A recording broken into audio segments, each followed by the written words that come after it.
Attack ಬಂದಿದೆ ಅಂತ ನಿಮಗೆ ಅನ್ಸಿದ್ಮೇಲೆ ನೀವು ಡಾಕ್ಟರ್ ಹತ್ರ ಬರ್ತಿರಲ್ಲ, ಎಷ್ಟು ಬೇಗ ಬರಬೇಕು ಅಂತ ನಿಮಗೂ ಕೂಡ ಗೊತ್ತಿರಬೇಕು. Within 1 hour you have to start treatment for a heart attack. It's called the golden hour. So ಈ ಗೋಲ್ಡನ್ ಅವರ್ ಎಷ್ಟು ಮುಖ್ಯ ಅಂದರೆ, ನಾವು ಪ್ರತಿ ನಿಮಿಷ ಇದಾದ ನಂತರ ನಾವು ಡಿಲೇ ಮಾಡಿದಷ್ಟು ಹಾರ್ಟ್ ಮಸಲು ಸತ್ತೋಗ್ತಾ ಬರುತ್ತೆ. ಇದು ನಮ್ಮ ನೇಲ್ಸ್ ಥರ ಅಥವಾ ಕೂದಲು ಥರ ವಾಪಸ್ ಬೆಳೆಯೋದಿಲ್ಲ. ಒಂದ್ಸಲ ಅದು ಡ್ಯಾಮೇಜ್ ಆದರೆ ಪರ್ಮನೆಂಟ್ ಡ್ಯಾಮೇಜ್ ಆಗಿ ಉಳ್ಕೊಂಡ್ಬಿಡುತ್ತೆ. So within the golden hour always try to start treatment. ಇವಾಗ ನಾವು ಡೋರ್ ಟು ಬೆಲೂನ್ ಟೈಮ್ ಅಂತ ಹೇಳ್ತೀವಿ.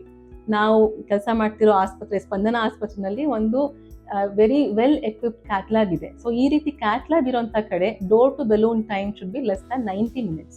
ಸೊ ಅಟ್ಯಾಕ್ ಆಗಿದೆ ಅಂತ ಗೊತ್ತಾದ ತಕ್ಷಣ ನಾವು ಚೆಕ್ ಮಾಡಿ ನಂತರ ಅವ್ರನ್ನ ಕ್ಯಾಥ್ಲ್ಯಾಬ್ಗೆ ಕರ್ಕೊಂಡು ಹೋಗಿ we try to do an angiogram, we try to open up the vessel. So ಆ ವೆಸಲ್ನ ಓಪನ್ ಮಾಡಿ ಮತ್ತೆ ನಾವು ರಕ್ತ ಹರಿಯೋಗೆ ಮಾಡಿದರೆ ರಕ್ತನಾಳ ಒಳಗಡೆ ಆ ಮಸಲ್ಸ್ ಕೂಡ ಚೇತರಿಸ್ಕೊಳ್ತವೆ, ಮತ್ತೆ ಆ ಮಸಲ್ ಡ್ಯಾಮೇಜ್ ಕೂಡ ಲಿಮಿಟ್ ಮಾಡ್ಕೊಳ್ಬೋದು.